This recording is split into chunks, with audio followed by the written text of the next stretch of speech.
Jacaranda is a new reading series that was just introduced this year to spotlight our writers at CS Arts. So it takes place at this little bookstore called Underdog Books in Monrovia.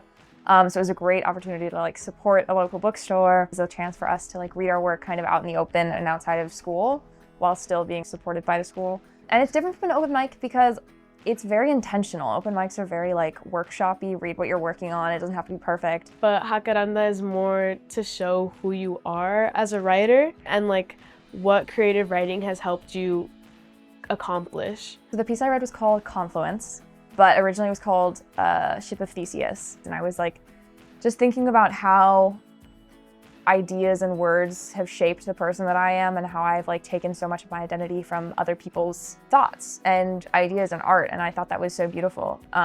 So I wanted to write a poem about being recycled from the words around me, and that was really fun, and it turned into something that I'm really, really proud of. I will become a confluence, recycled phonemes and morphemes picked apart to atoms and reconstituted with a beating heart. And then I ask that you polish me. Take my palms to fill in every crease with your mother's voice. Exhale air into my lungs, whispers of charcoal and limonite pulled from damp cave walls. Impress the feeling of your fingers against my scalp.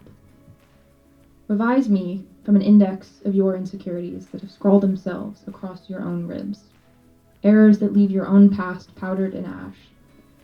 Capture the sound of my voice, syllables I stole from wind between branches and static over a radio. Compare me to echoes that pirouette across a lake. Introduce me to words I will never use. Syllabigant, philipendulous, scripturient. You don't know what they mean. You will tell me they need to be alive. The main piece that I read, the first one, is called The Girl in the Window by the Sea.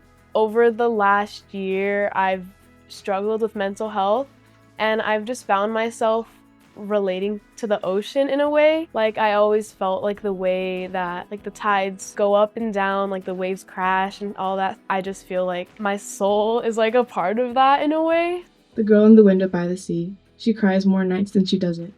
Some nights she laughs. She sits in the window and laughs.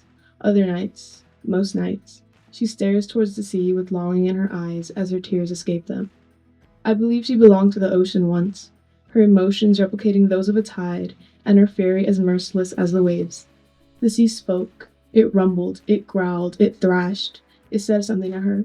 I didn't hear what it said, but I know it upset her. Don't swear at me. Don't you dare swear at me. Don't say anything you want, but don't swear at me. The more she cried, the more the tide rose. Eventually it was up to her neck. She didn't struggle. She allowed it to consume her bit by bit. The girl in the window by the sea. She didn't cry silently for the first time. When I write something, I have to show it to my friends, or if it's not an assignment, it's just personal writing, I have to have someone else read it, or else it isn't real. I read in my first open mic in freshman year, and it was the scariest thing I've ever done, and I think I died for a second. I really did think I was this is it for me. But it has been really important for me as a person, just in my confidence and my love of my own writing, because I read it in front of people and people laugh, or they come up to me later and they're that made me so sad, how dare you? And I'm oh, yay, I did it, So it's been very beneficial for my identity as a writer.